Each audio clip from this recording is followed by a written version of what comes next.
Noticias a Héctor Márquez, presidente de Capital Humano de la Confederación Patronal de la República Mexicana, la Coparmex. Muchísimas gracias, Héctor, por estos minutos para Mega Noticias. Y déjame preguntarte rápidamente, ¿cuál es el impacto real de esta economía subrepticia del comercio ambulante? Gracias, Andrés. Muy buenas noches. Espero que me esté escuchando bien porque ando en estos días fuera de la República de vacaciones y creo que andaba fallando un poco internet. Espero que no nos traicione. Pues mira, el efecto es que al ser ya 33 millones de personas en la informalidad, por un lado, de una moneda, pues decimos qué bueno que como lo expresaba ahí en el video, pues una actividad, algo a lo que se puedan dedicar, que puedan tener un ingreso en forma lícita. Eso es magnífico.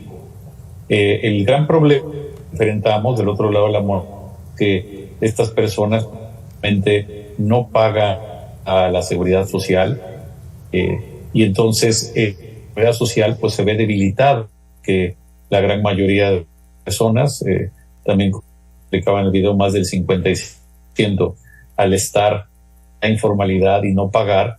Entonces no tenemos instituciones fuertes que puedan realmente darnos un buen servicio, tener las camas suficientes, las oficinas, en fin, todo lo que requiere para la seguridad social.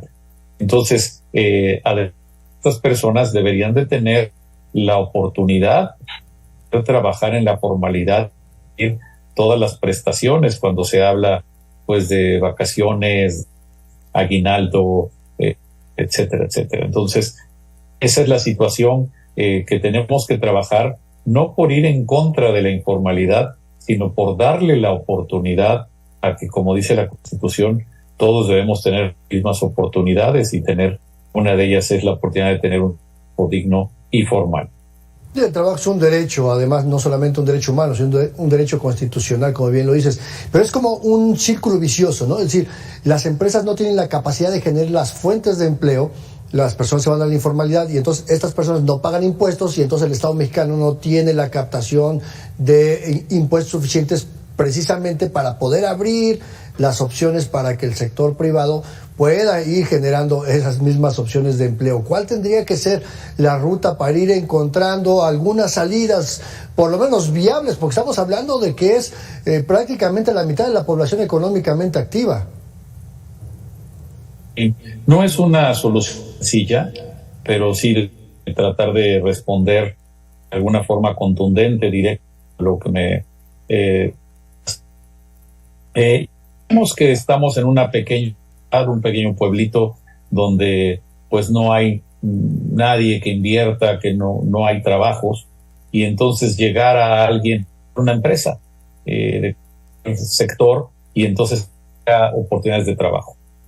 Las oportunidades que tenemos de trabajo hoy en el país, como bien apunta, son insuficientes. No nos dan trabajo a todos los mexicanos. Entonces lo que necesitamos concretamente es más inversión, que llegue más inversión al país para que se generen todas esas oportunidades de empleo. Hoy lo que estamos viendo, está terminando el año y de todo el PIB, el equivalente al casi la cuarta parte, un poquito menos del 25% es lo que se va invirtiendo en generación de empleos, pero necesitaríamos estar por lo menos al 33%, a la tercera parte, para que se generaran todos los empleos que hoy no hay, y entonces por lo tanto pues no les queda a esas personas de otro camino más que tener su propio negocio o ir a trabajar con alguien en la informalidad. Ese es el primer requisito que necesitamos. ¿Y cómo hacerlo? Bueno, pues hay países, hay estados, aquí también en México, que han dado incentivos para que llegue la inversión. Un super ejemplo para mí es Panamá, que durante varios años tuvo una concesión que era, si tú decidías invertir en Panamá, generar empleos, 10 años se te exenta de impuestos sobre la renta. Entonces, con ese incentivo económico, pues claro que las empresas se van para allá, y hoy tenemos un Panamá pujante, bueno para oportunidades laborales y también financieras. Y aquí en algún estado yo he visto como en algunos gobiernos han regalado tierras para que empresas lleguen y se instalen precisamente en esa localidad y generen empleo. Entonces, realmente el gobierno podría generar oportunidades para la inversión. No es fácil, pero eso es lo que hace falta realmente, más inversión en el país. Lo único que genera el empleo formal es la inversión. Y justamente después de una larga pandemia, ¿no?, que orilló a muchas personas a salir a la calle a buscar el sustento porque se quedaron sin trabajo, precisamente porque las empresas tampoco tuvieron la capacidad suficiente de enfrentar la misma emergencia sanitaria. Hablamos de ese nearshoring, de ese atraer inversión, pero también es un nearshoring que no termina de igualar al país, ¿no? O sea, sigue habiendo muchos Méxicos hasta para la inversión. Y definitivamente es feo aceptarlo, pero imagínate, si te vas hacia el sur, lo que encontramos es estados como Oaxaca, donde inclusive más del 80% de las personas ya están en la informalidad. Entonces el récord se supone que a nivel mundial, de acuerdo con un estudio de la OIT, que el país con más informalidad es África con el 80%, pero ya en Oaxaca tenemos el 82%. Así que nuestros Méxicos son muy diferentes. Hay un poquito de mejor posibilidades en los estados del norte, pero si nos vamos al sur, terriblemente feo. Y bueno, como te decía, no es lo único que soluciona el tema del trabajo formal. Al mismo tiempo se tienen que generar reglamentos que den incentivos para que el trabajo, sobre todo el eventual, el trabajo temporal, pueda ser fácilmente subcontratado con empresas especialistas de estos temas, y entonces se pueda generar, detonar el trabajo que todo que es temporal, eventual, en la formalidad.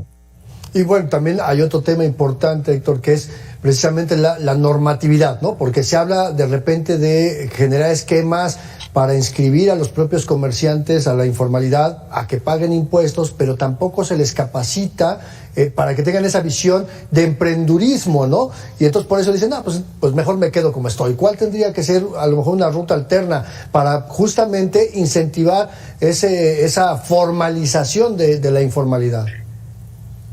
Absolutamente, Andrés. Parte de lo que también se ha vivido en otros lados, como mencionaba yo el ejemplo de Panamá, es que llegaron empresas, se instalaron, pero luego lo que faltaba era gente capacitada, gente que tenga los conocimientos, las habilidades. Así que otro gran reto que tenemos es al mismo tiempo estarnos preparando para que nuestra gente, nuestros nacionales, tengan la preparación, las habilidades necesarias y puedan acceder a esas oportunidades de empleo.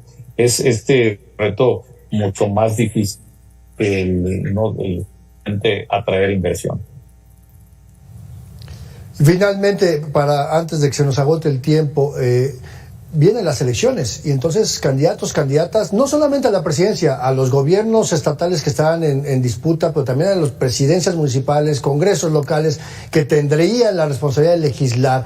¿Cuál sería, digamos, como que la propuesta desde el sector empresarial para que empiecen a atacar este tema? Porque va a ser un tema de la agenda económica para quien venga en los próximos años. Sí, absolutamente. Es lo que se necesita, que ahorita que hay todos estos tipos de campañas, de hacer los propósitos, que van a ser los objetivos del nuevo gobierno, de cada uno de los candidatos, que quede claro qué se va a hacer en el tema de la formalidad. Y como decía el título como tal de lo que estamos hablando, de cómo fomentar, cómo generar empleos en la formalidad, tiene que ser parte de lo que realmente se propongan quien vaya a ser nuestro nuevo presidente en la República, y entonces va a tener que desglosarlo para que no sea solo un discurso. Y como decía hace unos momentos, parte del secreto va a tener que ser, digamos, 3, 4 ideas que si no que haya más inversión en el país, pues va a quedar en solo una intención. Así que sí tendría que haber un plan muy concreto, tan agresivo o más, como fue el de Panamá que puse de ejemplo.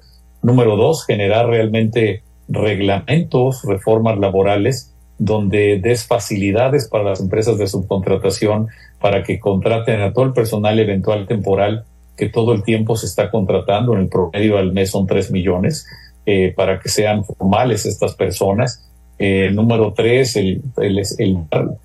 una seguridad social universal en el país, que desde que nazca un niño tenga derecho a la seguridad social, y todos, por tanto, también sea tu trabajo el que sea, hagas una contribución a la seguridad social para que alcance para todos este tema.